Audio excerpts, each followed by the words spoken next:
भगवान स्वयं कह रहे हैं कि अर्जुन उस परमेश्वर की शरण में जा जिसकी कृपा से परम शांति व शाश्वत स्थान अर्थात सतलोक को प्राप्त होगा।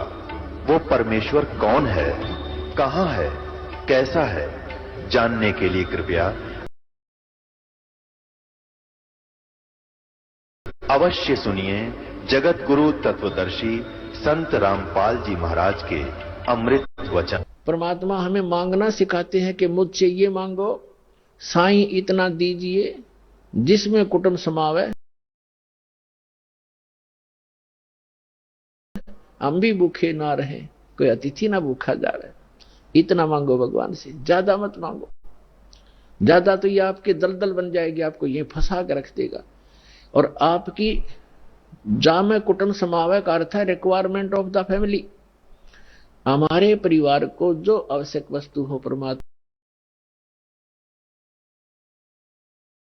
वो उपलब्ध कराना, तो उसमें सारा कुछ आ गया। शेष क्या बचा? मकान भी देगा, आजकल जो कलयुग है इसमें गाड़ी चाहिए, गाड़ी भी देगा भगवान। अब इतना ही मांगो जामे कुटुंब समावे।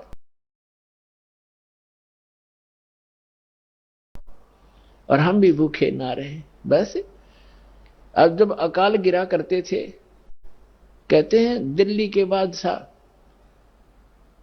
अपना राज त्याग कर भिक्षा मांगने के लिए फल पत्ते तोड़ तोड़ कर खाते थे। रोटी मिल जाती है टाइम पर, फिर उसके बाद बकवाद सोचता है ये मन, बड़ी कोठी बनाऊं, बड़ी कार लूं, हैं, और बैंक बैलेंस बना दूं।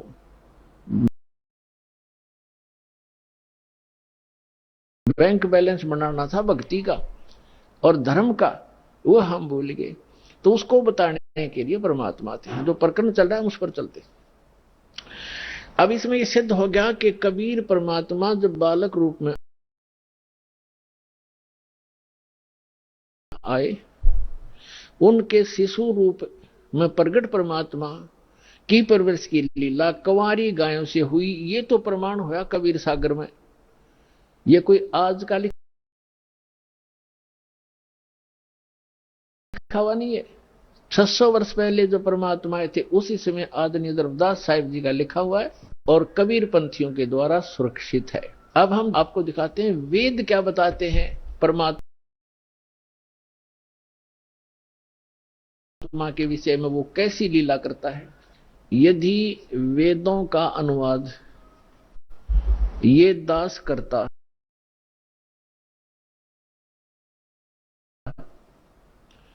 वही करना था जो इन चंद श्लोकों में उन लोगों ने किया है जो भगवान को निराकार मानते हैं। उनकी फाइनल है ये, उनका किनका? आर्य समाज वालों का, महर्षि दानंद और उनके चेलों का। ये फाइनल फैसला है कि भगवान निराकार है, उसका कोई शरीर नहीं है, उसका कोई बॉडी नहीं है। और वेद भी उन्हीं के द्वारा अनुवादित है। ये चंद श्लोकों में परमात्मा ने उनकी दुर्बुद्धि पर पत्थर डाल दिए और एज इट इज अनुवाद करवा दिया जो वेद का होना चाहिए था। थोड़ा बहुत उन्होंने गड़बड़ी की है, वो आप बुद्धिमान समाज आसानी से समझ सकता है। परमात्मा के द्वारा दिए गए तत्व ज्ञान से उसको आसानी से समझ सकते। तो देख, कमाल की बात है, आपके ऊपर रहम है दाता का कि उन्हीं के द्वारा अनुवादित में यह स्पष्ट है कि परमात्मा मनुष्य दृश्य है, वहां से चल कर आता है और वो एक पुण्य आत्माओं को मिलता है, अच्छी आत्माओं को मिलता है। और किस लिए मिलता है? उनको उपदेश देता है, उनको तत्व ज्ञान सुनाता है। और वो क्या लीला करता है ये देखिएगा। अब ये आर्य प्रतिनिधि सभा यानी महर्षि दानंद के चेलों द्वारा अनुवादित है, जो भगवान को निराकार मानते हैं। लेकिन वास्तव में वेद वास्तव में परमात्मा नर आकार है। नर माने मनुष्य जैसा, सशरीर है, उसका नाम कबीर है और सतलोक से चल कर आता है। वहां जहां वो रहता है निज स्थान पर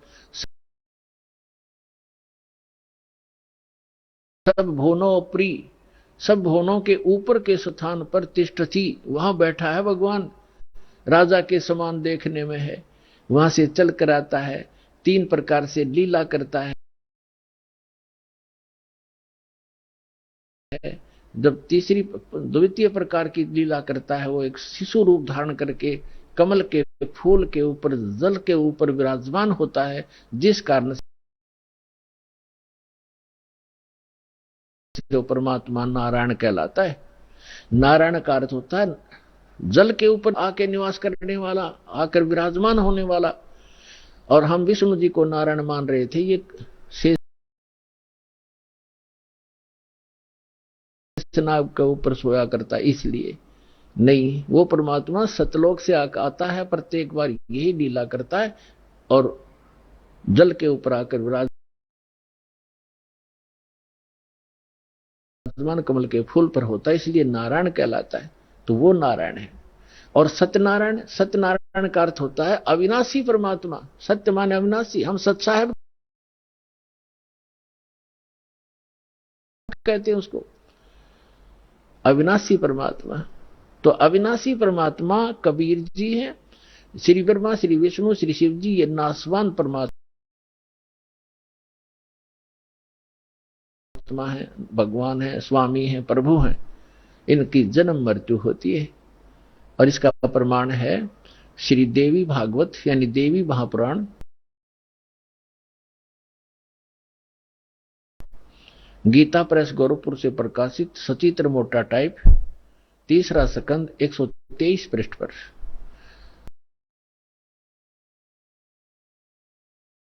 भगवान विष्णु स्वयं कहते हैं अपनी माता से कि तुम शुद्ध स्वरूपा हो और ये सारा संसार तुम इसे उद्भासित हो रहा है। मैं ब्रह्मा और शंकर, विष्णु जी कह रहे, आपकी कृपा से विद्यमान है। हमारा आविर्भाव माने जन्म और तिरोभाव माने मृत्यु हुआ करता है, हम अविनाशी नहीं है। और शंकर भगवान कहते, हे माता, ब्रह्मा जी का जन्म आपसे हुआ तो क्या मैं तमोगुण लीला करने वाला शंकर आपका पुत्र नहीं हुआ? अर्थात मेरी भी आप ही जनक हैं, मैं आपका पुत्र हूं और हम केवल नियमित कार्य ही करते हैं। हम तीनों गुणों से उत्पन्न है, रजगुण ब्रह्मा, सतगुण विष्णु, तमगुण जी, और हम केवल नियमित कार्य ही कर सकते हैं। जिसके भाग्य में जैसा है वैसा ही दे सकते, उसमें कोई परिवर्तन नहीं कर सकते। श्री देवी महापुराण ने चंद श्लोकों में इन भगवानों की पूर्ण लीला तकरीबन सतीथि क्लियर कर दी, स्पष्ट कर दिया। सारे कंसेप्ट क्लियर कर दे। ये नासवान है, दुर्गा जी इनकी माता है, रजगुण ब्रह्मा, सतगुण विष्णु, तमगुण शिव जी यही हैं। और प्रकृति दुर्गा को कहते हैं और ये केवल नियमित कार्य ही कर सकते हैं। तो जो नारायण है वो परमात्मा है, वास्तव में कबीर साहब है जो ऐसी लीला करता है। अब वेदों में दिखाते हैं आपको कि जब वो परमात्मा आता है शिशु रूप धारण करके, उस समय उनके परवरिश की लीला कंवारी गायों के द्वारा होती है। ये देखो, अब हम वेद पढ़ रहे हैं, आपको दिखा रहे हैं, ये वेद हैं। अभी आपको दिखाया था, अब और देख फिर पुनः दिखाते हैं। ये कहां से प्रकाशित है?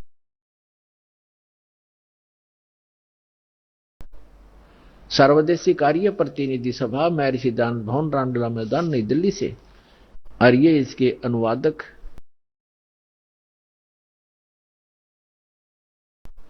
और ये मुद्रक Prince offset printers 1510 Pataudi house, Daryaganj, नई दिल्ली से। और अब हम आपको ऋग्वेद मंडल नंबर 9 का और सूक्त नंबर 1 एक दिखाते हैं, ये देखिएगा। ऋग्वेद भाष्यम अथ नवम मंडल, 9वां मंडल प्रारंभ होता है। इसका ये प्रथम मंत्र है। इसमें क्या लिखा है कि हे सोम स्वभाव परमात्मन, यानी परमात्मा की महिमा चल रही है। सोम माने परमात्मा, सोम, ये भी ध्यान रखना। अभी आगे चल के आपको ये हेल्प करेगा इस ज्ञान को समझने में। ये 1 नंबर मंत्र, मंडल नंबर 9, सूक्त नंबर 1 का अब मंत्र नंबर हम दूसरा पढ़ रहे हैं। इसमें है हे परमात्मन आप, है ना, परमात्मा की महिमा चल रही है, ये ध्यान रखना। अब तीसरे मंत्र में हे परमात्मन, चौथे मंत्र में हे परमात्मन आप, है ना, महिमा भगवान की। और 5वें मंत्र में हे परमात्मन आप, यानी परमात्मा की महिमा चल रही है। अब छठे मंत्र में मंडल नंबर 9, सूक्त 1, मंत्र 6, हे परमात्मन, है परमात्मा की महिमा। और अब यहां 7वें और 8वें में इनका याद आ गया, मैं ऋषि के चेल्या के। अब यदि हम यहाँ परमात्मा लिख देंगे, आगे परमात्मा को की महिमा है कि वो बालक रूप धारण करके आता है, 3 प्रकार के शरीर धारण करता है, तो जनता के समझ में ना आ जावे कि भगवान नर आकार है। तो यहां इन्होंने परमात्मा ना लिख के पुरुष लिख दिया। ये देखिएगा, ऋग्वेद मंडल नंबर 9, सूक्त 1 और मंत्र नंबर 7। इसमें 6 तक तो उस हे परमात्मा लिखते आ रहे हैं, 6 तक तो। अब 7वें में इनकी बुद्धि फिर थोड़ी सी उकस गई। यहां लिख दिया तम उस पुरुष को, उस पुरुष लिख दिया, भगवान नहीं लिखा। अच्छा, यहां तीसरा फिर उस पुरुष को।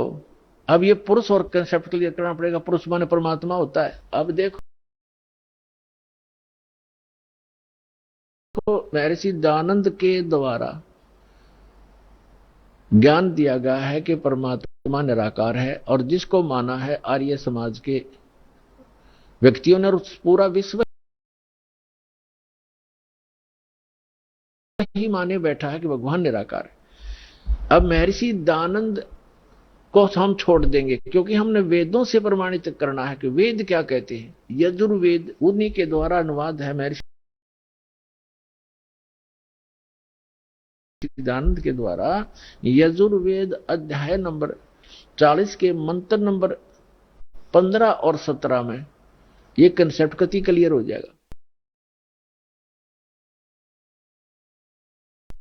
जैसे वेद ज्ञान परमात्मा ने दिया, उस पूर्ण परमात्मा ने इसके अंतःकरण में फीड कर दिया। उस मालिक ने जो इसमें लिखना था वो लिख दिया, ताकि हम आसानी से समझ सके। जिसने आगे वेदों को फिर बताया है, दिया है, समझाया है, उसमें लिखा है कि वेद ज्ञान दाता ये कहता है। अब वेद ज्ञान दाता, अब ये यहां काल माना जाएगा, ब्रह्म, क्योंकि इसने आगे प्रदान किए हैं और इसको भगवान उस परम पिता ने दिए हैं, इसलिए ये गॉड गिवन है। और आगे जो इसने दिया है वो इस ब्रह्म के द्वारा दिए गए, इसलिए ये ब्रह्म गिवन भी कहे जाते हैं, गीता और ये दोनों वेद। तो यहां 40वें अध्याय के 15वें श्लोक में ये खुद कहता है कि मेरा ते को नाम है, और 17वें में भी यही स्पष्ट करता है कि मेरा ते को नाम है, और वो परमात्मा गुप्त है। वो पुरुष माने परमात्मा पूर्ण ब्रह्म ऊपर रहता है, वो गुप्त है। ये देखना, यजुर्वेद उठा लिया, ऋग्वेद रख दिया। और महर्षि दानव सरस्वती ये वही है सार्वदेशिक कार्य प्रतिनिधि सभा। महर्षि 2/5 महर्षि दान भवन रामला मैदान नई दिल्ली से। यजुर्वेद आर्य भाष्य महर्षि दानव सरस्वती। मुद्रक है Prince offset printers 1510 Pataudi house Daryaganj नई दिल्ली से। ये यहां से छपा है। यजुर्वेद का अंतिम अध्याय है 40वां। इसमें टोटल 40 अध्याय है, 40 ओनली। और इसमें 40वें अध्याय में 17 मंत्र हैं और इसमें पूरे यजुर्वेद का लगभग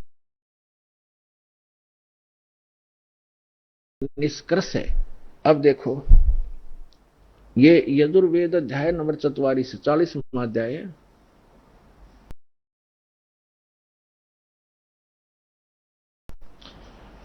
चालीसवें अध्याय का ये 15वें मंत्र में वेद ज्ञान दाता कहता है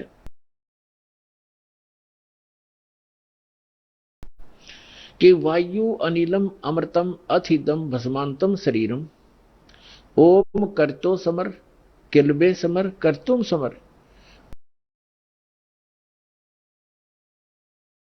ओम नाम का जाप काम करते करते सिमरण करो। कलबे माने कलबलाहट के साथ, कसक के साथ एक समरण करो। और कर्तुम माने अपना मूल कर्तव्य जानकर मनुष्य जीवन का ओम नाम का सिमरण करो। यह तो ब्रह्म तक की साधना है। और वायु अनिलम अमृतम अथिदम भस्मांतम शरीरम, यानी जब आपके प्राण समाप्त होंगे उस समय इस ओम नाम के जाप से जितना अमृतम अमृतो यानी आपको जितनी गति होनी है वो मिलेगी। अब इसका प्रमाण आपने श्रीमद् भगवत गीता अध्याय नंबर 8 के श्लोक नंबर 13 में मिलेगा कि गीता ज्ञान दाता भी ये ब्रह्म ही है। श्री कृष्ण जी में प्रवेश करके बोल रहा है। ये कह रहा है कि ओम इति एकाक्षरम ब्रह्म व्यवहारण मामनुसमरण यह प्रयाति तजन देहम स याति परमाम गतिम। माम ब्रह्म, मुझ ब्रह्म का। अब यहां यह भी कंसेप्ट क्लियर करना पड़ेगा। पुण्यात्मा आज तक ये लोक वेद दंत कथा सुनते सुनते हम बहरे हो गए और हम ढीठ हो गए। उस ज्ञान को कति कंप्लीट मान बैठे। जो हमने सुना वो फाइनल है। सभी भ्रमित है, कोई स्थिर नहीं है। किसी को भी कोई कुछ कह देता वो भी हाँ ठीक ऐसा भी है, ऐसा भी है, क्योंकि हम स्वयं अपने सदग्रंथों से परिचित नहीं। और दास का उद्देश्य है कि आपको अपने ही सदग्रंथों से परिचित करा के इनका मास्टर बना दूं ताकि आप भ्रमित ना हो। जैसे श्रीमद् भगवत गीता अध्याय नंबर 2 के श्लोक नंबर 53 में कहा कि अर्जुन जब भिन्न भिन्न प्रकार के भ्रमित करने वाले वचनों से ज्ञान से आपकी बुद्धि हटकर एक परमात्म ज्ञान पर स्थिर हो जाएगी, उस परमात्मा के ज्ञान पर स्थिर हो जाएगी, तब तू योग को प्राप्त होगा। तब तो तू भगत बनेगा, यानी भक्ति योग्य होगा। तो जब तक आप भ्रमित हैं, कोई कुछ कह देता वो भी ठीक, वो कहता वो भी ठीक, तो तब तक आप भक्त नहीं बन सकते, आप सफल नहीं हो सकते। तो दास चाहता है कि आपकी ये सारी भ्रमणा और अज्ञान मिटा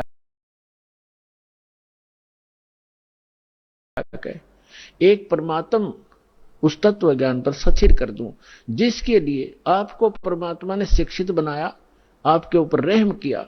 और दूसरा रहम ये किया कि ये इंस्ट्रूमेंट, ये उपकरण बनवा दिए इलेक्ट्रॉनिक, ये प्रोजेक्टर, सीडी, टेलीविजन मीडिया, जो इलेक्ट्रॉनिक मीडिया ये आपके लिए तैयार करवाया परमात्मा ने कि आज घर बैठे आप सत्संग समझ सकते हो, वेदों को जान सकते हो और सभी सदग्रंथों को आप समझ सकते हो। और जब तक आप स्वयं अपनी आंखों से सदग्रंथों को नहीं देखोगे, नहीं जानोगे, तो ये काल के जितने भी भ्रमित करने वाले संत भेजे गए हैं, ये आपको ऐसे ही मिसगाइड करके उद्देश्य से वंचित कर देंगे। तो अब दास चाहता कि इनकी दाल नहीं गलेगी। आप शिक्षित हैं, बेटा बेटी भाई बहन सब शिक्षित हैं और सदग्रंथ हमारे पास है। तो अब एक ये समझो कि आपका जीवन का उद्देश्य क्या है, ये समझ में आओगा सत्संग से। जीवन, मनुष्य जीवन का उद्देश्य केवल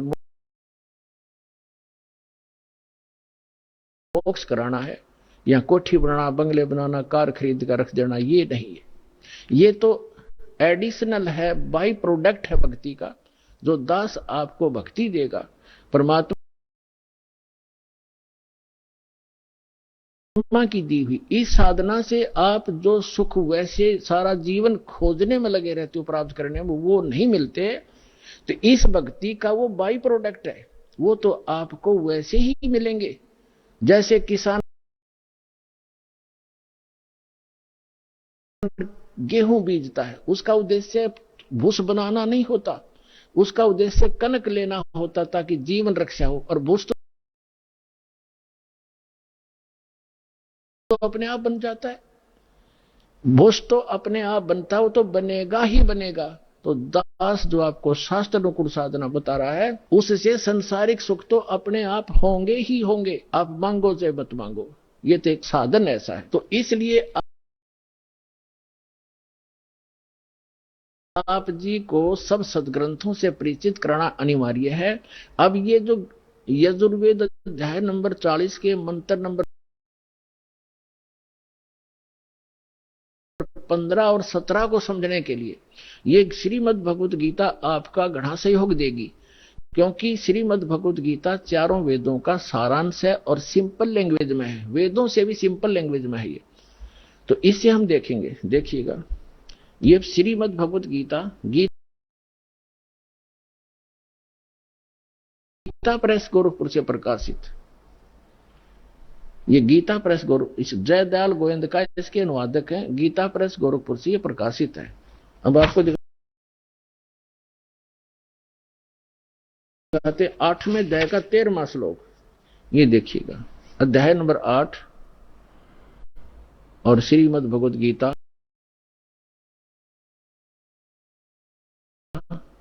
अध्याय नंबर 8 और श्लोक नंबर ये 13 है। हम संस्कृत पढ़ेंगे, हम पढ़े हैं, शिक्षित हैं, हम पढ़े लिखे हैं। ओम इति एकाक्षरम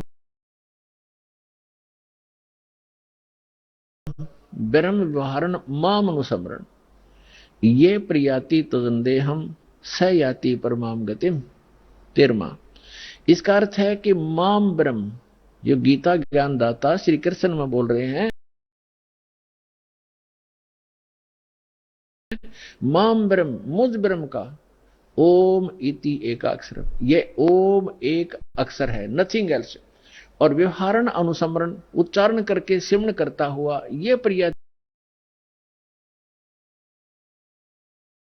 तो देहम, सांस यानी शरीर छोड़कर जाते समय भस्मांतम शरीरम, वेद में यजुर्वेद अध्याय नंबर 40 के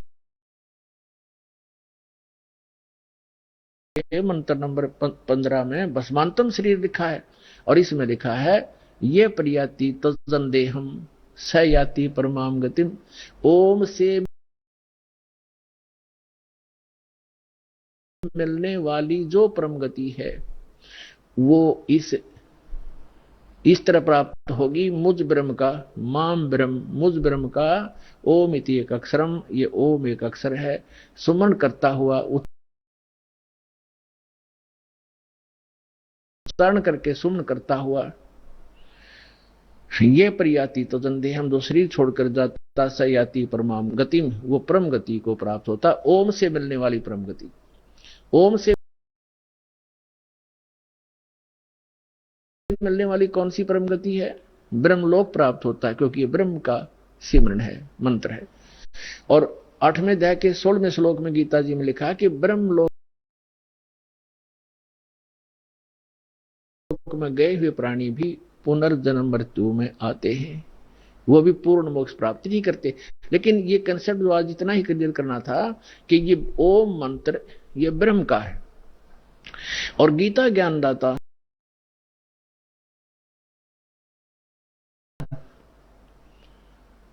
आठवें अध्याय के एक में अर्जुन ने प्रश्न किया कि आपने जो 7वें अध्याय के 29वें श्लोक में जिस तत्ब्रह्म की जानकारी दी है, वो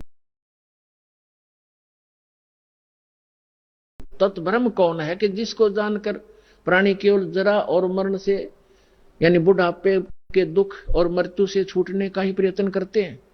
तो वो किम तत्ब्रह्म जिसको जानने के बाद प्राणी यहां की किसी वस्तु की इच्छा नहीं करता। गीता ज्ञान दाता ने 8वें अध्याय के 3रे श्लोक में कहा कि वो परम अक्षर ब्रह्म है। वो तो परम अक्षर ब्रह्म है, यानी गीता ज्ञान दाता से अन्य वो सुप्रीम पावर है। तो श्रीमद् भगवद गीता अध्याय नंबर 15 के श्लोक 1 से लेकर 4 में, 16 और 17 में स्पष्ट किया हुआ है। पूरे ब्रह्मांड की एक सतीथि बताई है कि उल्टा लटका हुआ संसार रूपी वृक्ष है, ऊपर को जो जड़ है वो तो पूर्ण परमात्मा है, सबका धारण पोषण करने वाला, वो परम अक्षर ब्रह्म है। और जमीन से जो बाहर दिखाई देता है वो तना, वो जड़ तो प्रोक्ष है, गुप्त है, हिडन है, छुपी हुई है, और बाहर जो दिखाई देता है वो वृक्ष कहलाता है। तो परमात्मा ने खुद आकर अपनी वाणी में बोला है, अक्षर पुरुष एक पेड़ है, और सरपुरुष यानी ज्योति निरंजन वाकी डार, और तीनों देवा शाखा है, ये पात रूप संसार। और पेड़ जो जड़ है वो गुप्त है, तो जो जमीन से बाहर दिखाई देता तना उसको अक्षर पुरुष समझो, आगे उसके मोटी डार निकलती है उसको सरपुरुष समझो, उसके 3 शाखाएं हैं, रजगुण ब्रह्मा, सतगुण विष्णु, तमगुण शिव जी रूपी शाखाएं समझो, और पात रूप हम सब संसार समझो। तो वृक्ष का पालन कहां से होता है? मूल से, जड़ से। तो श्रीमद् भगवद गीता अध्याय नंबर 1 से लेकर 4 और 16 और 17 मंत्र में यह स्पष्ट किया गया है कि तत्वदर्शी संत की पहचान भी बताई है कि तत्वदर्शी संत वो होगा जो इस उल्टे लटके हुए संसार रूपी वृक्ष के सभी विभागों को भिन्न भिन्न बता देगा। ये पहले तो परमात्मा आए थे, तत्वदर्शी संत की भूमिका भी वही करके जाते हैं, इसलिए वो एक प्रसिद्ध कवि भी कहलाते हैं, लोकोक्तियों के माध्यम से, कविताओं के माध्यम से ज्ञान सुनाते हैं। तो उन्होंने 600 वर्ष पहले बताया था अक्षर पुरुष एक पेड़ है, और सरपुरुष वाकी डार, और तीनों देवा शाखा हैं, ये पात रूप संसार। अब वो जड़ कौन बताओगा? जड़ तो उन्होंने गुप्त छोड़ दी। इस दास को भेजा कि वो जड़ कौन है? वो कबीर साहब है, वो परम अक्षर ब्रह्म है, वो मूल। तो 15वें अध्याय के गीता जी के 1 से 4 का अर्थ है कि गीता ज्ञानदाता कहता है कि अर्जुन, तत्वदर्शी संत की यह पहचान होगी कि उस संसार रूपी वृक्ष के सभी पार्ट्स को, सभी विभागों को, तना, डार, पत्ते, जड़ कौन है? तो जो बताता है सवेदवित, वो तत्वदर्शी संत है। उसके पश्चात तत्वदर्शी संत की प्राप्ति के पश्चात परमेश्वर के उस परम पद की खोज करनी चाहिए जहां जाने के बाद साधक लौटकर कभी संसार में नहीं आते।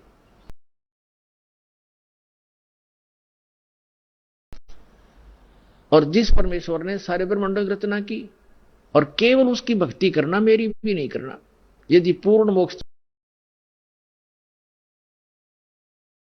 चाहता है, जहां जाने के बाद फिर लौटकर नहीं आते, वहां जाना चाहता है,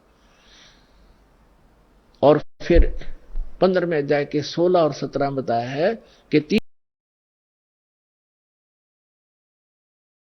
पुरुष हैं, सरपुरुष और अक्षर पुरुष। सरपुरुष तो ये ज्योति निरंजन काल है, अक्षर पुरुष उसका तना समझो जो 7 संग ब्रह्मांड का स्वामी है, और सरपुरुष केवल 21 ब्रह्मांड का स्वामी है। और उसके 3 शाखा है जो वृक्ष के, वो रजगुण ब्रह्मा, सतगुण विष्णु, तम गुण शिव जी रूपी समझो। और फिर बताया है 15वें अध्याय के 17वें श्लोक में कि उत्तम पुरुष है तू अन्य परमात्मा इति उदाहरते। उत्तम पुरुष तो कोई और है जिसको भगवान कहते हैं, परमात्मा कहते हैं, वही तीनों लोकों में प्रवेश करके सबका धारण पोषण करता है। अव्यय ईश्वर है, वो अविनाशी परमेश्वर है, सबका धारण पोषण वही करता है। जैसे मूल से, जड़ से पूरे पेड़ की, वृक्ष की पोषण होता है, परवरिश होती है। तो यहां ये स्पष्ट किया है। और कई आपको भ्रमित कर देंगे कि गीता अध्याय नंबर 15 के श्लोक नंबर 18 में गीता ज्ञानदाता कहता है कि मैं लोक वेद में पुरुषोत्तम प्रसिद्ध हूं। तो पुण्यात्माओं, वहां ये क्या कहता है कि मेरे अंतर्गत जितने भी प्राणी हैं 21 ब्रह्मांड में, इनसे मैं श्रेष्ठ हूं, इनसे मजबूत हूं, इनसे बलवान हूं, ताकतवर हूं, बुद्धिमान हूं। इसलिए लोक वेद में इस दंत कथा के आधार से मैं पुरुषोत्तम प्रसिद्ध हूं। आई एम नॉट पुरुषोत्तम, क्योंकि उसने तो 15वें अध्याय के 17वें श्लोक में स्पष्ट कर दिया कि पुरुषोत्तम तो कोई और है, उत्तम पुरुष है तू अन्य परमात्मा इति उदाहरते। तो कहने का भाव ये है पुण्यात्माओं, एक तो 2 परमात्मा से दोगे गीता अध्याय नंबर 18 के श्लोक नंबर 62 में और 66 में गीता ज्ञानदाता स्वयं कहता कि अर्जुन तू सर्वभाव से उस परमेश्वर की शरण में जा, उस परमेश्वर की कृपा से ही तू परम शांति को और सनातन परम धाम को प्राप्त होगा। यानी परम शांति चाहिए और शाश्वत स्थान जहां जाने के बाद फिर लौटकर कभी संसार में नहीं आते, वो चाहिए। तो उस परमेश्वर की शरण में जा, यानी गीता ज्ञानदाता से अन्य है।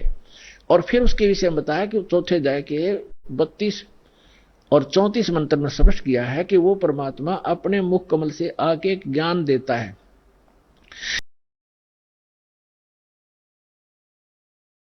वो तत्व ज्ञान है, उसके मुख कमल से बोलेगी वाणी में, सच्चिदानंद घन ब्रह्म की वाणी में वो यज्ञों की जानकारी यानी धार्मिक अनुष्ठानों की जानकारी विस्तार से कही गई है। वो तत्व ज्ञान है।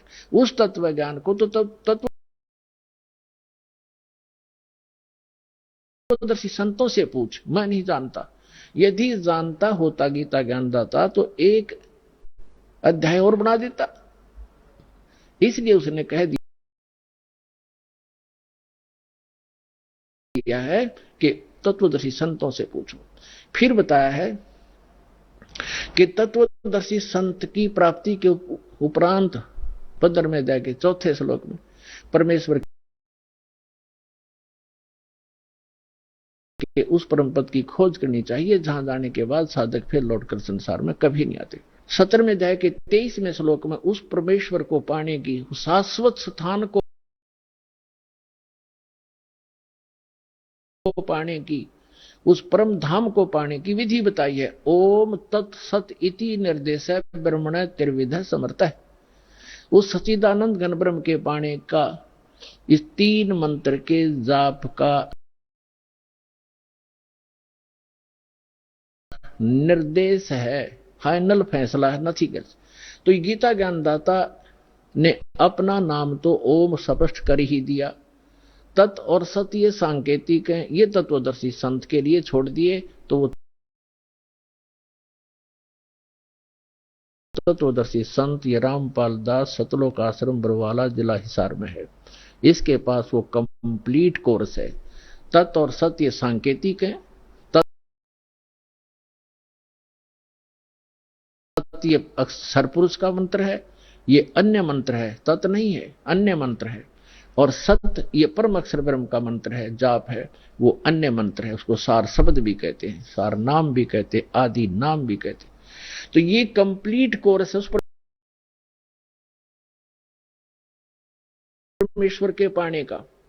और वो कंप्लीट कोर्स तत्व ज्ञान, उस तत्व ज्ञान के अंदर है जो परमात्मा ने स्वयं आकर बोला है। उसमें कंप्लीट ज्ञान है,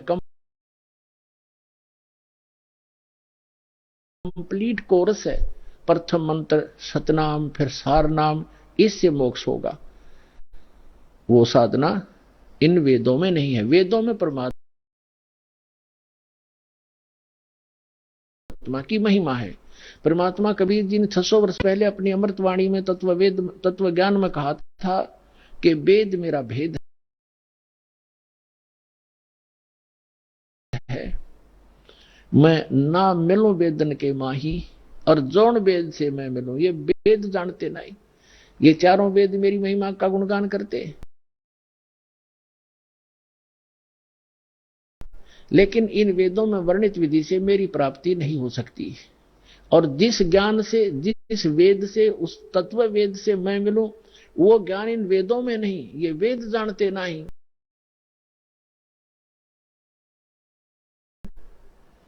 वेद मेरा भेद है, मैं ना मिलूं वेदन के माही, और जौन वेद से मैं मिलूं, ये वेद जानते नहीं। उसको बताने के लिए स्वयं परमात्मा थे। तो हमारा जो प्रसंग चल रहा है, हमने पुरुष को सिद्ध करना। पुरुष माने परमात्मा।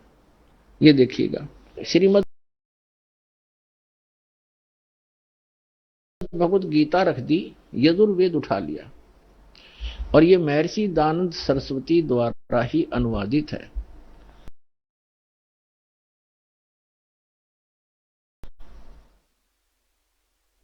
ये यहां से प्रकाशित है, ये वही वाला है जो हम पढ़ रहे थे अभी थोड़ी देर पहले, ये वही वाला है।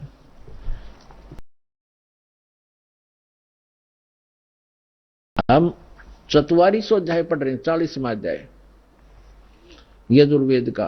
15वें श्लोक में हमने पढ़ा है, ओम कर्तो समर कल्वे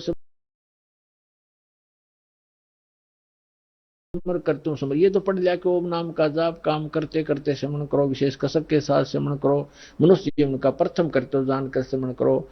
वायु अनिलम अमृतम अथ इदम भस्मांतम शरीरम।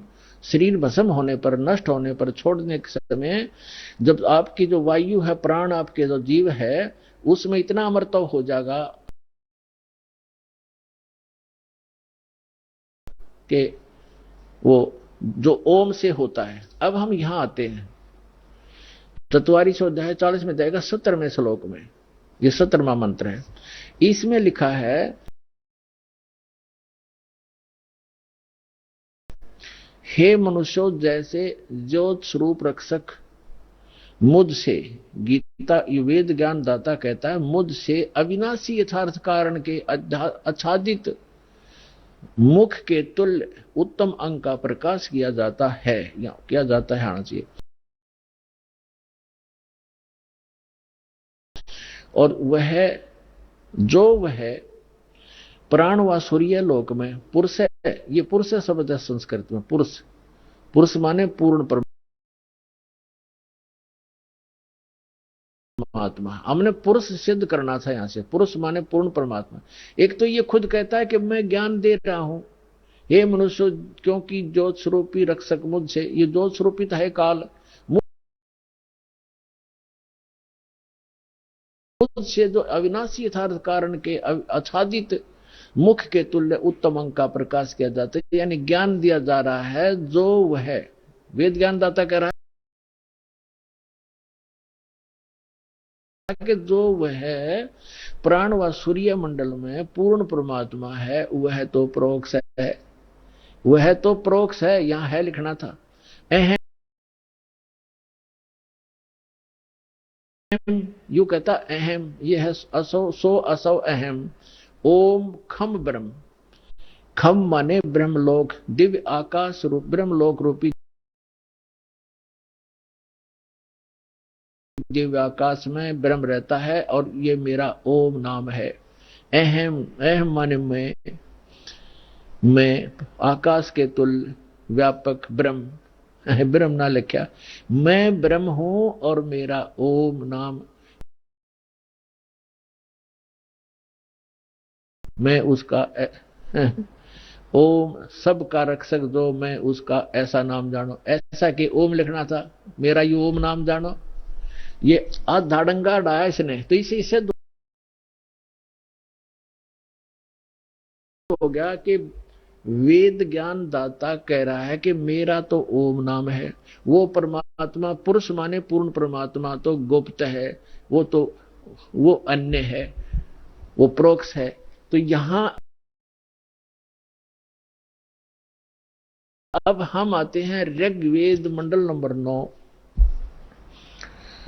और सूक्त नंबर 1 के मंत्र नंबर अब 8 और 9 को स्पष्ट करेंगे। पहले तो हमने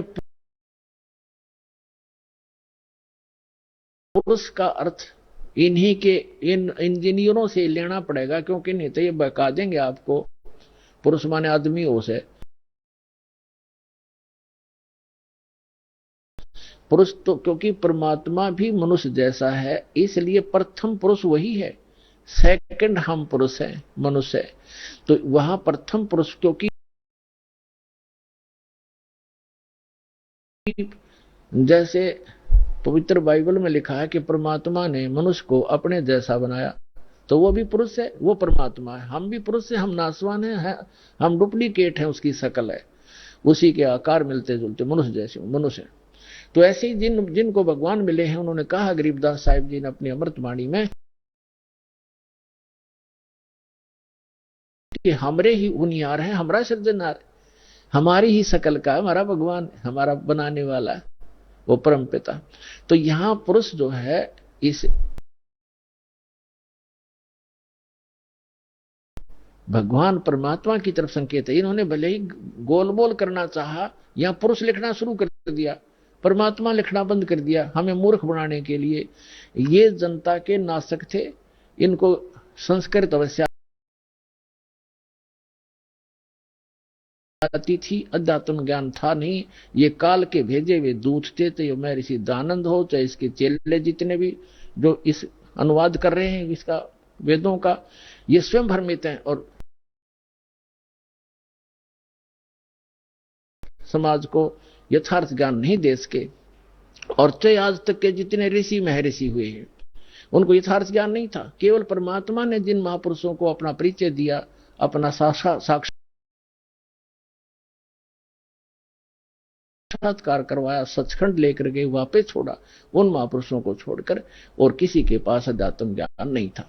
अब वो ज्ञान इस दास को दिया उस परम पिता ने, इसका लाभ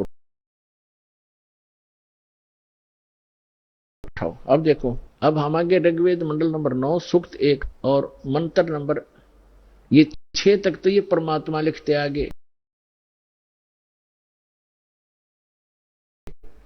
और 7 में इन्होंने पुरुष लिखना कर दिया। उस पुरुष को, उस परमात्मा को लिखना था,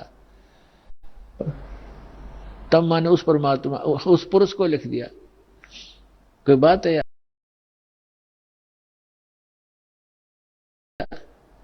यहां गड़बड़ कर दी। अब पुरुष माने परमात्मा, आपको पूर्ण परमात्मा, तो हम इसको पूर्ण परमात्मा बोलेंगे।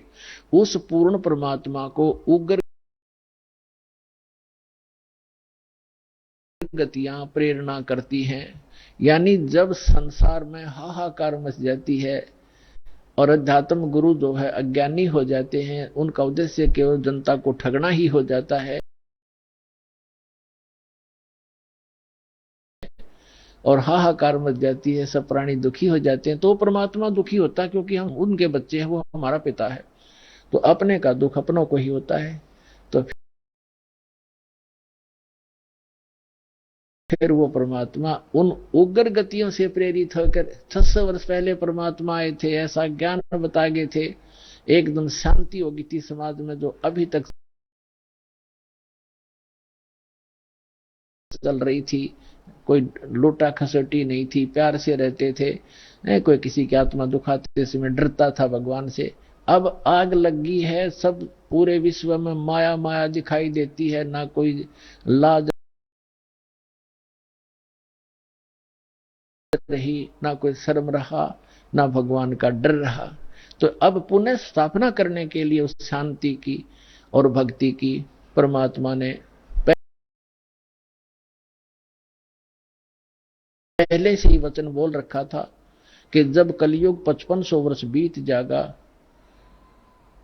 तब मैं अपना दास भेजूंगा, उसको पूर्ण ज्ञान दूंगा। वैसे तो भगवान ने कहा था मैं स्वयं आऊंगा 12वें पंथ में, गरीब दास वाले पंथ में।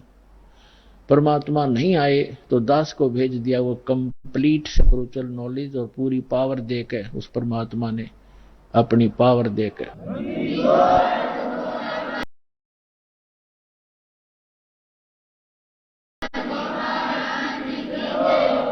तो अब पुनः स्थापना होगी शांति की। तो अब यहां क्या बताते हैं कि उस परमात्मा को यहां की उग्र गतियां यानी खतरनाक स्थिति प्रेरणा करती है, तब वो परमात्मा एक सुभर शरीर, सुंदर शरीर धारण करके यहां प्रकट होता है। जैसे 600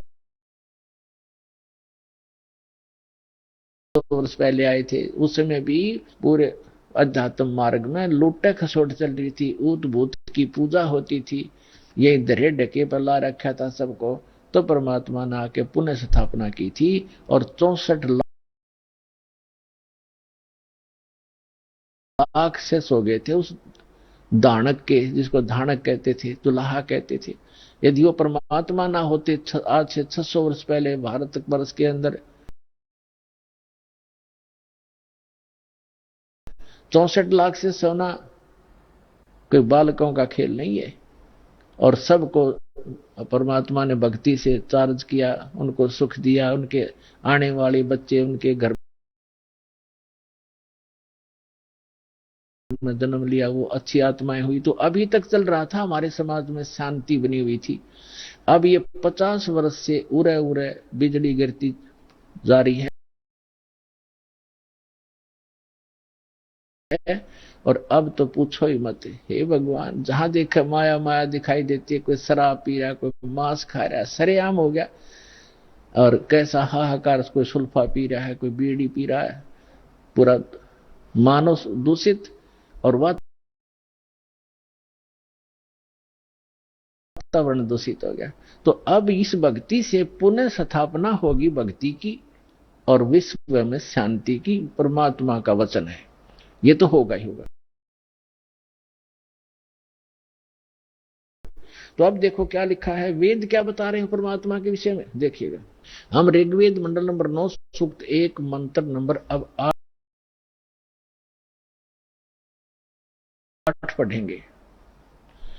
उस पुरुष माने परमात्मा को उग्र गतियां यानी भयंकर स्थिति प्रेरणा करती हैं और भासमान शरीर को यानी सुंदर शरीर को वह पुरुष, वह परमात्मा प्राप्त होता है। और किस प्रकार होता है, अब यहां लिखा है कि जिसमें उस शरीर, वो परमात्मा 3 प्रकार से दूसरों का वारण यानी कल्याण करने के लिए मधु में शरीर मिलता है उस परमात्मा को। वो परमात्मा, ये समझो, 3 प्रकार दूसरों का पालन करने के लिए, धारण पोषण करने के लिए, कल्याण करने के लिए 3 प्रकार का शरीर धारण करते हैं। 3 प्रकार से, एक प्रकार का तो आपको बता दिया कि परमात्मा ऊपर रहते हैं, वहां उनके शरीर की शोभा मनुष्य दृश्य है, राजा के समान दिखाई देते हैं, सिर पे मुकुट है, छत्र है और तख्त पर बैठे हैं सिंहासन पर। और उनके एक रोमकूप में करोड़ सूर्य करोड़ चंद्रमा मिला दे, ऐसी रोशनी है उस परमात्मा के एक रोमकूप की। बाकी शरीर की कितनी होगी अंदाजा लगाया जा सकता है। और फिर वो परमात्मा दूसरी स्थिति में जब आता है, एक नवजात शिशु का रूप धारण करता है। तो दूसरी स्थिति बताई जा रही है, देखिएगा ऋग्वेद मंडल नंबर 9 सूक्त 1 मंत्र, अब 9 पढ़ेंगे हम, ये 9वां है। इसमें लिखा है कि अभी इमम अधन्या उत्सनंती धेनव, धेनो माने गाय, शिशु माने बालक रूपधारी, सोम माने परमात्मा, इंद्राय पातवे। इसका अर्थ है इमम माने उस, सोम माने परमात्मा, पुरुष माने परमात्मा को, पुरुष माने परमात्मा, क्योंकि इन्होंने यहां सोम माने परमात्मा होता है। ये देखिए शुरू में इसी सूक्त के प्रथम मंत्र में सोम शब्द है। ऋग्वेद मंडल नंबर 9 सूक्त 1 मंत्र 1 में, इस 1 में ये सोम शब्द है, सोम।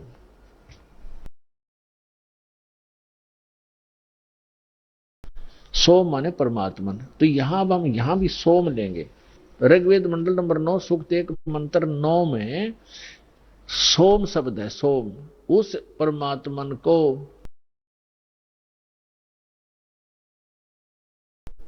उस परमात्मन को, उस पर पुरुष को, परमात्मा को, जो शिशु रूप धारण करके आता है कुमार अवस्था में यानी बाल्य अवस्था में, अभी अधन्या, अधन्या माने अहिंसन, ये लिख दिया इन्होंने। अध्य माने अभी माने पूर्ण रूप से, सब प्रकार से। अधन्या माने बिना धनाई, धेनो माने गौवे। हमारे यहाँ क्षेत्र में हरियाणा के अंदर जो गायें नए दूध नहीं होती, गर्भ धारण नहीं किया जिसने, उसको ये कहते हैं ये बिना धनाई है, अधन्या। क्योंकि ये कुछ शब्द हमारे लैंग्वेज में संस्कृत के, कुछ पंजाबी के, कुछ वैसे अन्य भाषाओं का भी समावेश है। जैसे अब इंग्लिश वर्ड भी गढ़े हो गए शब्द हमारी भाषा में, ऐसे पहले से हमारे कुछ शब्द मिले हुए हैं भाषा में। तो हम अधन्या माने बिना धनाई, अभी अधन्या पूर्ण रूप से यानी कंवारी, धेनो माने गौवे। उस परमात्मा की जो शिशु रूप धारण करके जब आता है, उनके परवरिश की लीला कंवारी गायों के द्वारा होती है, ये वेद बताते हैं। और वो किस परमात्मा की हुई है? श्री कृष्ण की का इतिहास आपके पास जीवनी है, श्री रामचंद्र की जीवनी आपके पास है, जिनको आप भगवान माना करते थे, या ब्रह्मा विष्णु महेश की दिखा दो इतिहास, उन्होंने ऐसे कुंवारी गाय का दूध पिया हो। तो who is God? Kabir is God. और कौन कबीर? जो काशी में आए थे, धानक दुल्हा।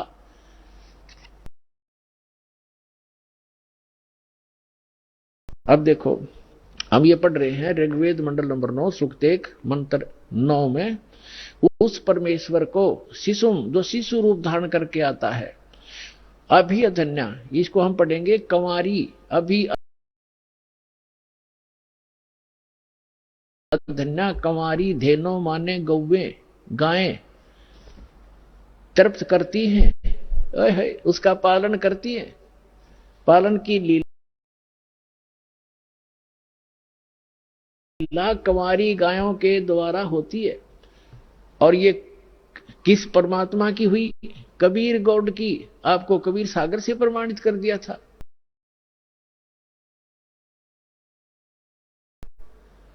और जिन महापुरुषों ने परमात्मा मिले और सचखंड लेकर गए, जिनको परमात्मा मिला, उनमें कौन कौन है? आदरणीय धर्मदास साहिब जी, आदरणीय मुलुकदास साहिब जी, आदरणीय नानक साहिब जी, आदरणीय दादू साहिब जी, आदरणीय गरीबदास साहिब जी, गांव छुरानी, जिला धद्दर, हरियाणा वाले, आदरणीय श्री गीसा दास साहिब जी, गांव खेखड़ा, जिला मेरठ, उत्तर प्रदेश वाले, और आदरणीय स्वामी रामानंद जी, जो ब्राह्मण थे, 104 वर्ष के हो गए थे परमात्मा पुष में, 5 वर्ष के थे, 99 वर्ष की एज के अंदर डिफरेंस था कबीर साहब 4 वर्ष की लीला में शरीर में थे जब शिशु रूप धारण करके प्रकट हुए थे, और एक 4 वर्ष के उस विद्वान पुरुष के छक्के छुड़ा दिए परमात्मा ने ज्ञान के अंदर। तब उसने कहा था कि मैं जब मानूंगा, मैं अंदर समाधि लगाता हूं, मैं समाधि में आपके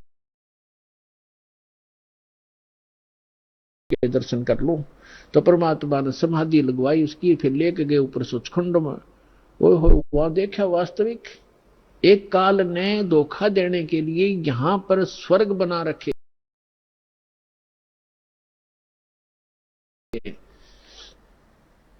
और यहाँ की 4 मुक्तियां बता रखी हैं। चारों मुक्ति का भी समय सीमित है। ब्रह्मलोक में गए हुए प्राणी भी वापस जन्म मृत्यु में आते हैं, और केवल उस अमर लोक में शाश्वत स्थान में गए हुए प्राणी फिर कभी लौट कर संसार में नहीं आते। तो उसकी नकल करवा रखी इस काल ने। नकली सतलोक, अलखलोक, अगम और अकैलोक, अनामी लोक तक की रचना ब्रह्मलोक में करवा रखी है इसने, ताकि ये जीव भ्रमित होकर मेरे जाल में फंसे रहे। अब समर्थ आते हैं, उनका ज्ञान समर्थ होता है, उनका काम भी समर्थ होता है, उनकी हर गति समर्थ होती है। तो उस परमात्मा का ज्ञान अनमोल है, उसमें कोई त्रुटि नहीं है, और उनकी जो भक्ति विधि वो भी कंप्लीट है, और साधक भी यदि श्रद्धा से करेगा तो वो भी पूर्ण लाभ प्राप्त कर सकता है। तो जो प्रसंग चल रहा है, अब ये स्पष्ट हो गया कि जिस परमात्मा की महिमा वेद सुनाते हैं वो परमात्मा है, वो कंप्लीट गॉड है, वो पूर्ण परमात्मा है। और वो लीला क्या करता है ये भी वेद बताते हैं। एक तो लीला बता दी कि वो परमात्मा जब शिशु रूप धारण करके आता है उसकी परवरिश की लीला कुंवारी गायों से होती है। अब दूसरा यह है कि वो परमात्मा ऊपर रहता है सतलोक में। सतलोक में जिसे अविनाशी लोग कहते हैं, शाश्वत स्थान कहते हैं, वहां रहता है और वहां से गति करके आता है। और यही परमात्मा, यही वो महापुरुष बताते हैं जिनको भगवान मिले, जैसे आदरणीय रामानंद जी ने कहा कि दोहू ठोर है एक तू, भया एक से दो, गरीबदास हम कारणे तुम आए हो मगजो। जैसे तुलसीदास जी ने लाखों वर्ष पहले घटित रामायण अपनी भाषा में चौपाइयों में लिख दी, ऐसे ही आदरणीय गरीबदास साहिब जी ने, गांव छुड़ाने वाले ने परमात्मा प्राप्त होने के उपरांत उनसे प्राप्त उस स्पिरिचुअल नॉलेज में क्या लिखा है, अपनी छाप लगाकर महिमा बता रही है परमात्मा की। जैसे स्वामी रामानंद जी की और कबीर परमेश्वर जी की जो वार्ता हुई उस समय प्रत्यक्ष दृष्टा की तरह बताई है। गरीबदास जी इसलिए इसमें नाम आता है कि गरीबदास जी ने तुलसीदास जी की तरह परमात्मा, क्योंकि तुलसीदास जी केवल 3 लोक के भगवान के उपासक थे, वहीं तक सीमा थी उनकी बताने की। और ये गरीबदास साहिब जी परम अक्षर ब्रह्म के उपासक थे, उनके भेजे हुए महापुरुष थे, उनसे परिचित थे। तो उन्होंने उस महापुरुष की महिमा बताई है कि रामानंद जी और कबीर परमात्मा की जब गोष्ठी हुई तो रामानंद जी को परमात्मा सचखंड लेकर गए, सतलोक लेकर गए, शाश्वत स्थान दिखाया और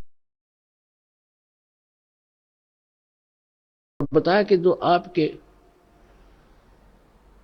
यजुर्वेद अध्याय नंबर 40 के मंत्र नंबर 17 में लिखा है कि वो परमात्मा तो गुप्त है, प्रोक्ष है, और वही परम अक्षर ब्रह्म है, सबका धारण पोषण करता है। गीता अध्याय नंबर 18 के श्लोक नंबर 62 में, गीता अध्याय नंबर 15 के श्लोक नंबर 4 में जो बताया स्थान, वो ये स्थान है। और मैं स्वयं परमात्मा हूं। हम ही अलख अल्लाह हैं, कुतुब गोस और पीर, गरीबदास खालिक दनी हमरा नाम कबीर। ए स्वामी सृष्टा में और सृष्टि हमारे तीर, दास गरीब अधर रहूं ऊपर बसता हूं, और अवगत सत कबीर। मैं हूं वो परमात्मा, ऊपर रहता हूं। फिर वो दिखाया सचमुच। तब रामानंद जी ने कहा था कि दोहू ठौर है एक तू, और भया एक से दो, कह गरीबदास हम कारणे तुम आए हो मगजो। मगजो माने सफर करके वहां से चल कर आए हो। आदरणीय गरीबदास साहिब जी ने कहा कि अजब नगर में ले गए हमको सतगुरु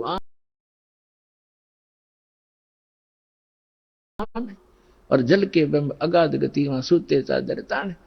गरीबदास साहिब जी ने कहा कि अलल पंख अनुराग है सुन मंडल रह थीर, सुन में रहते हैं परमात्मा सथिर, और दास गरीब उधारिया मुझे सतगुरु मिले कबीर। अनंत कोट ब्रह्मांड का एक रति नहीं बार, और सतगुरु पुरुष कबीर हैं ये कुल के सिरजनहार। हम सुल्तान नानक तारे दादू को उपदेश दिया, जात जुलाहा भेद नहीं पाया, वो काशी माए कबीर हुआ। अब इतने परमाणु महापुरुषों के हैं जिन्होंने भगवान को देखा। उन्होंने ये बताया कि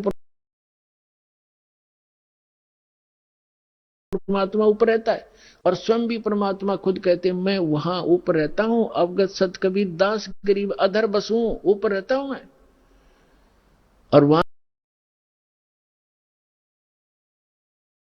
से तुम्हारे लिए हम ये आते हैं। अब वेद भी क्या बताते हैं, वेद क्या बताते हैं, यदि वेद भी यही बताते हैं कि वो परमात्मा ऊपर रहता है, शरीर आता है, वहां से गति करके आता, अच्छी आत्माओं को मिलता है, तो हम भगवान को पहचान लेंगे। अभी तक तो हमने श्री राम श्री कृष्ण आदि इन महापुरुषों को भगवान इसलिए मान रखा था, इनके पास हथियार थे,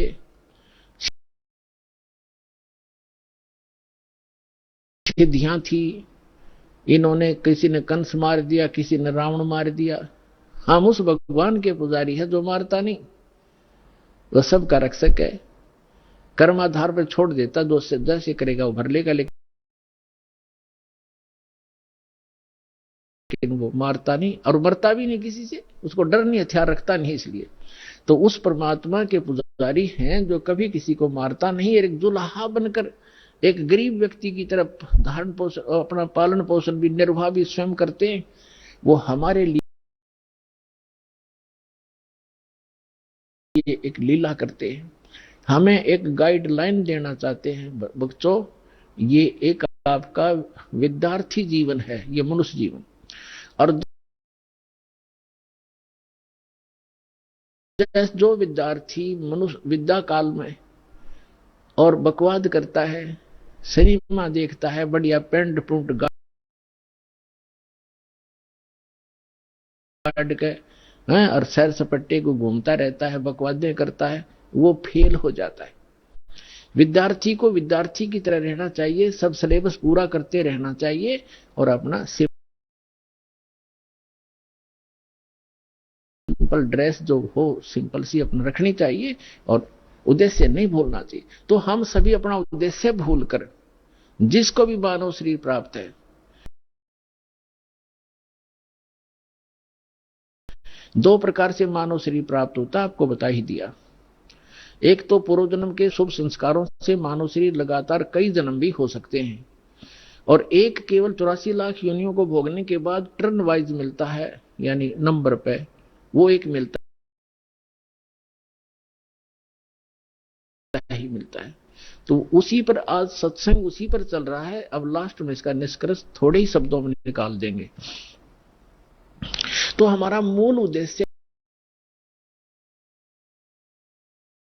इस मनुष्य जीवन का क्या है। जैसे एक विद्यार्थी का विद्या प्राप्त करके, और जो उस यूनिवर्सिटी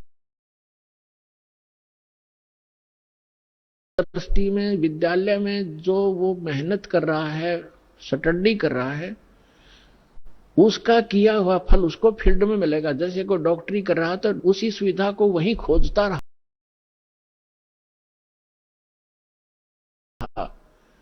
स्टडी काल में, टाइम में, विद्या काल में, तो बच्चा फेल हो जाएगा, उसको कुछ नहीं मिलने का।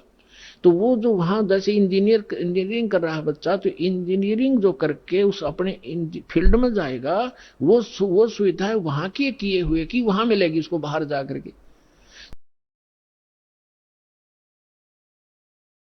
तो आप जी मनुष्य जीवन प्राप्त प्राणी एक विद्यार्थी हो, और जो विद्यार्थी अपने दिग्भ्रष्ट हो गए हैं, उद्देश्य भूल चुके हैं, वो फिर बहुत दुखी होंगे।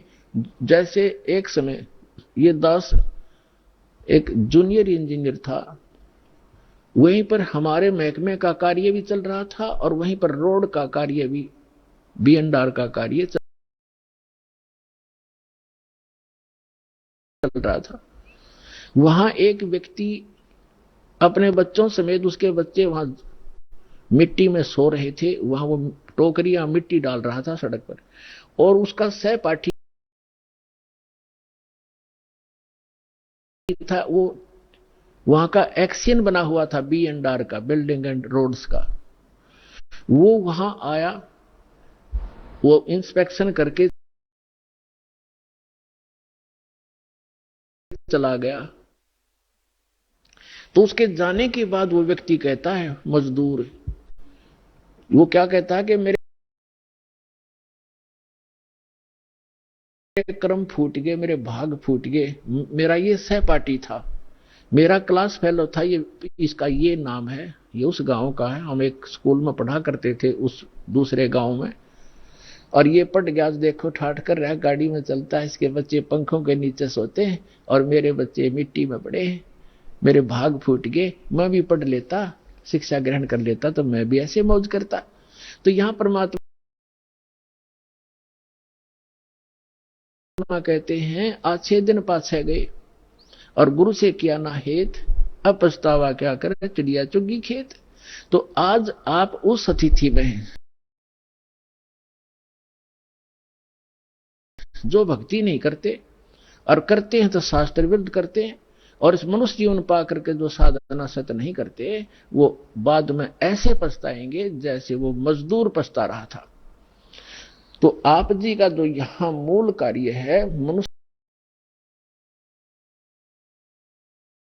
जीवन प्राप्त प्राणी का पूरा सतगुरु प्राप्त करे और पूरा ज्ञान। अब पूरे गुरु का आपको पता नहीं था, आपको एक बालक को सभी पूरे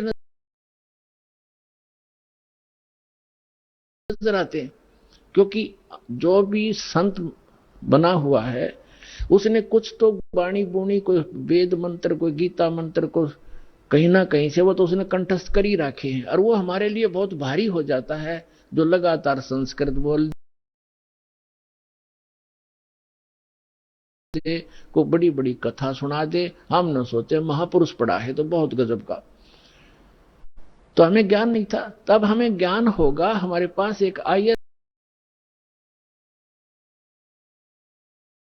मार्क का एक पैमाना होगा, फुट रूल होगा, हम तुरंत नाप लेंगे इसका साइज क्या है। आइए अब हम उन श्रद्धालुओं के अनुभव जानते हैं जो जगत गुरु तत्वदर्शी संत रामपाल जी महाराज जी से दीक्षा प्राप्त कर चुके हैं तथा उनके द्वारा बताए गए भक्ति मार्ग पर चल रहे हैं। नमस्कार सर। नमस्कार सर। सर क्या नाम है आपका? मेरा नाम किशन सिंह है सर। किशन जी आप कहाँ से हैं? मैं ग्राम तड़ीगांव, पोस्ट ऑफिस पिथौरागढ़, जिला पिथौरागढ़ से हूँ सर, उत्तराखंड। सर संत रामपाल जी महाराज से नाम दीक्षा आपने कब ली? मैंने सर 2018 जून में ली थी। संत रामपाल जी महाराज से नाम दीक्षा लेने से पहले आप क्या भक्ति साधनाएं करते थे? सर मैं गणेश, दुर्गा, चंडिका मैया को मानते थे। वही गांव में पंचकोटि देवता थे हमारे, उसी हिसाब से हम, जो हमारे पितर लोग सिखा गए थे, उसी हिसाब से हम साधना पूजा करते थे। तो फिर क्या कारण बना कि आप संत रामपाल जी महाराज की शरण में आए? सर मैं नशा भी बहुत करने लगा था, फिर उस हिसाब से मेरे ऊपर जादू टोना किसी ने कर दिया था। मेरी तबीयत इतनी खराब हो गई कि फिर जो हमारे गांव में जागर जागो लगती है, उस पंचबली में मैंने 1,000 रुपया दिया था। वो तो हर परिवार से वारते हैं, तो हम पूरे गांव वाले 1,000 1,000 रुपया देकर कम से कम 1-2 लाख इकट्ठा होता था। वहाँ 5 बकरियां और सुअर और ये 5 चीजों की बलि दी जाती थी। तो मैंने भी दिया था। फिर उधर जब गया तो कांपते हैं लोग, बाहर डंगरिया में गया। मैंने कहा भाई मेरे ऊपर इतनी बड़ी बाधा आई है, आप हमारे इष्ट हैं, इतने सालों से हम आपको मानते हैं, तो मैं ठीक क्यों नहीं हो रहा हूँ? तो उनके बस का भी नहीं था। वो बोले भाई हम कुछ नहीं कर सकते। तो मैंने कहा आज से इस मंदिर में मैं आऊंगा भी नहीं, मैं प्रसाद भी कुछ नहीं खाता हूँ इस मंदिर का। तो इन लोगों ने सर मैं ठीक नहीं हुआ। उसके बाद मैं तलाश कर रहा था भूत प्रेत बाधा जादू टोना कहाँ सही होता करके यूट्यूब में। तो एक जगह नजफगढ़ का खुला, उसने बोला मैं शनि का ये हूँ, तो प्रेत बाधा दूर करता हूँ। तो मैं नजफगढ़ के लिए तैयार हो रहा था, तो एक मेरे घर वालों ने भी साथ छोड़ दिया था, मेरा इलाज बहुत कराया, पैसा बहुत खर्च हुआ। तो उन लोगों ने बोला यार हमारे बस का नहीं है। अब जो खर्चा था मेरे को मरने हालत में सबने छोड़ दिया। तो मेरे पीछे से भी यहाँ से पूंछ टाइप की निकल गई थी, एक मांग से टाइप का। तो मैंने रुमाल से उसको पिचकाया तो उसमें से ब्लड आया। मैंने कहा यार ये क्या इस मेरे शरीर में क्या घुस गया, ऐसा क्या बना रहा है? तो सर मैं एक मुसलमान भाई है मेरे कपड़े की दुकान वाले, मैंने बोला यार नजफगढ़ जाना है, टिकट पानी में दूंगा, आप मेरे साथ चल दो, वहाँ प्रेत बाधा दूर करता है कोई। तो फिर उसके बाद उन्होंने बोला ठीक है चलेंगे। फिर मैं नीचे ईदगाह के पास गया, जादू जंतर वाला था एक पिथौरागढ़ में। उसने बोला भाई तेरे ऊपर जिन किसी ने छोड़ा है, मेरे बस की बात नहीं है, तुम या तो छोटी सरकार बड़ी सरकार बनाए चले जाओ, या फिर आप किछावा शरीफ चले जाओ लखनऊ में, या अजमेर चले जाओ। मैंने बोला यार वहां मैं बेरोजगारी में कैसे रहूंगा, कैसे खाऊंगा और कैसे इलाज करवाऊंगा, पैसा तो मेरे पास है नहीं। तो बोला ऐसा ही है, वहां तो रहना पड़ेगा आपको होटल करके, और ऐसे ऐसे जब तारीख लगेगी आपको उधर जाना पड़ेगा। तो मैं बोला वहां भी मैं नहीं कर सकता हूँ। तो फिर मैंने यूट्यूब में और सर्च किया, तो संत रामपाल जी महाराज का चैनल खुल गया था उसमें। तो मैंने बोला यहाँ भी प्रेत बाधा दूर हो रही, तो ये कहाँ है, चैनल क्या है? तो उसमें पता करा, दो फोन करा। उन्होंने बोला हल्द्वानी में हमारा नामदान केंद्र है, आप इधर आ जाओ। फिर मैं बैठा बस में, टिकट काट के सीधे हल्द्वानी गया। फिर मैंने संत रामपाल जी महाराज से नाम दीक्षा ली हल्द्वानी नामदान केंद्र से। सर आपके बताए अनुसार आप बहुत ज्यादा दुखी थे, आपने संत रामपाल जी महाराज से नाम दीक्षा ली, तो क्या संत रामपाल जी महाराज से नाम दीक्षा लेने के बाद आपको लाभ भी मिले? हाँ सर, जब मैंने संत रामपाल जी महाराज से नाम दीक्षा ली थी हल्द्वानी नामदान केंद्र से, फिर मुझे उसी दिन से सुरती बीड़ी सिगरेट शराब की इच्छा तो हटी गई थी। फिर मैं वहां से प्रकट दिवस हरियाणा गया। उन्होंने बोला 2 दिन यहीं रह जाओ नामदान सेंटर में, आप परसों प्रकट दिवस है वो आप हरियाणा जाओगे, फिर उसके बाद चले जाना पिथौरागढ़। तो मैं प्रकट दिवस में गया, वहाँ प्रसादा अरसादा खाया, अपना आया, पिथौरागढ़ आया। फिर मैंने फर्स्ट मंथ 4 महीने किया, तो सर मेरा वो जो मांस का टुकड़ा पीछे से निकला था पूंछ, वो गोल हो गई, अपने आप गायब हो गई और मैं ठीक हो गया। उसके बाद सर मैं सतनाम लेने गया, फिर सतनाम मिला मेरे को आगे को। फिर मेरा मकान में भी किसी ने पुतला बना के डाल दिया था, तो वो भी प्रेत बाधा कर रहा था, तो फिर मकान भी नहीं बन रहा था। फिर संत रामपाल जी महाराज से अरदास लगाई कि ऐसे ऐसे मेरा मकान अधूरा रह गया, दंडवत करने के लिए भी मेरे पास जगह नहीं है, आप कैसे भी मेरे लिए ये मकान बनवा दीजिए करके। तो फिर सर ऐसे ही मेरा मकान भी बन गया, फिर प्लस्तर हो गया, खिड़की दरवाजे सब लग गए और मकान भी तैयार हो गया। फिर ये फायदा हुआ सर। और जो मैं 16-17 साल से दोस्तों के साथ शराब बीड़ी सिगरेट पी रहा था, वो भी नहीं छूट रही थी, तो उसी दिन से नाम दीक्षा लेने से मेरा ये सब व्यसन छूट गया सर। 16-17 साल की उम्र से सीखा, तो मैं 42 साल तक छोड़ने की कोशिश कर रहा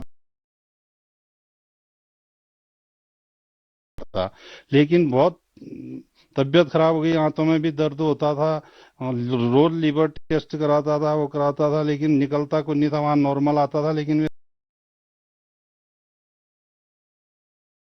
को अंदरूनी शरीर में बहुत तकलीफ थी। लेकिन जिस दिन से मैंने नाम दीक्षा ली, तो उस दिन से आज सर मेरे को 4 साल हो गए न, कोई व्यसन कोई मतलब नहीं है शराब बीड़ी सिगरेट से। मेरा लड़का भी बिगाड़ दिया था, सोबत में बिगड़ गया था सर, वो भी नशा करता था, स्कूल स्कूल से छिपता था, बाद में कहना भी नहीं मानता था, उसकी हालत बहुत दुगली हो गई। मैंने बोला एक ही लड़का है, ये भी मर जाएगा, मेरा कंडीशन डाउन हो गई थी सर। लेकिन नाम दीक्षा लेने के बाद जब मैं घर में आरती चलाता था, फिर धीरे धीरे सत्संग चलाने लगा, और अपना लड़के ने भी सब व्यसन छोड़ दिए, और वो भी सही हालत में आ गया, और संत रामपाल जी की दया से अब वो लड़का भी मेरा बिल्कुल सुधर गया है। सर आप बहुत ज्यादा नशा करते थे। आपने बताया कि आप 16-17 साल से शराब छोड़ना चाहते थे लेकिन नहीं छोड़ पा रहे थे। आपके शराब पीने का प्रभाव इतना पड़ा कि आपका जो इकलौता बेटा है वह भी ड्रिंक करने लगा, आपको देखा देखी, और फिर आपने संत रामपाल जी महाराज से नाम दीक्षा ली और आपका नशा छूट गया। तो जो श्रद्धालु आज आपको टीवी पर देख रहे हैं, बहुत सारे ऐसे लोग हैं जो नशा कर रहे हैं और नशा छोड़ना चाहते हैं, नशा नहीं छोड़ पा रहे हैं, उनके लिए आप क्या कहना चाहेंगे?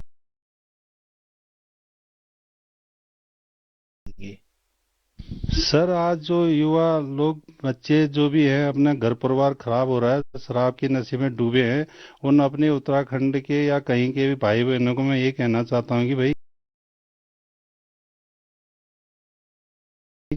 आप नशा छोड़ दो, अपना घर अच्छा चलेगा। संत रामपाल जी महाराज का ज्ञान समझो, टीवी में देखो, तो आपको पता चलेगा हाँ भाई, इन लोगों को जब नशा छूट रहा है तो नशा विभाग केंद्र में तो छूटता नहीं है सर।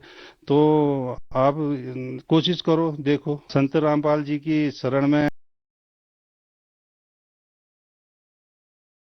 दीक्षा लेके आप अपना करो, तो पता चलेगा आपको कि लाभ हो रहा नहीं हो रहा करके।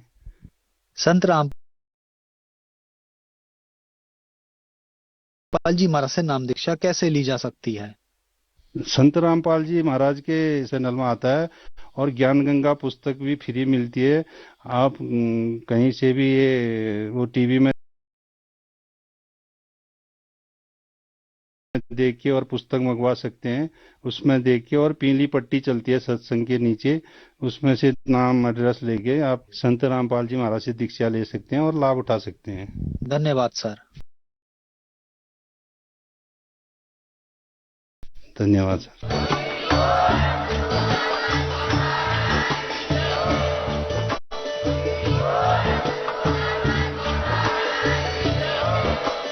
आप सुन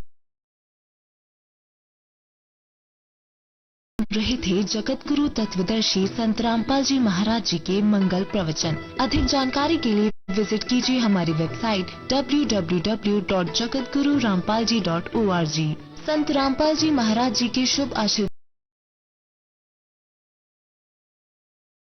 से पूरे विश्व भर में 500 से भी ज्यादा नाम दीक्षा केंद्र हैं, जिन पर संत रामपाल जी महाराज जी द्वारा ऑनलाइन निशुल्क नाम दीक्षा दी जा रही है। अपने नजदीकी नाम दीक्षा केंद्र का पता करने के लिए संपर्क करें 8222880541।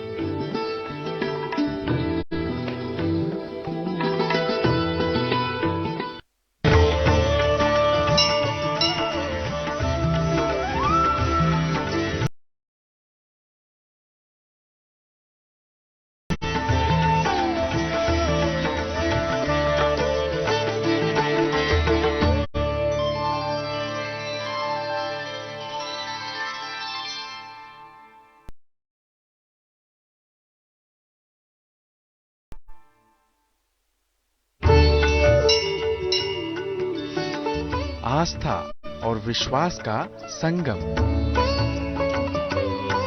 भक्ति के रस में डूब जाएगा तन मन। लगाइए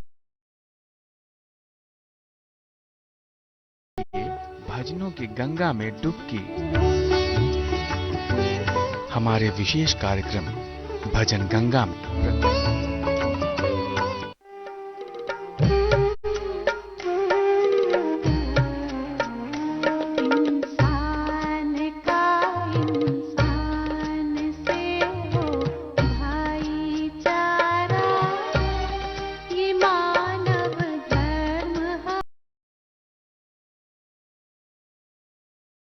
Mama.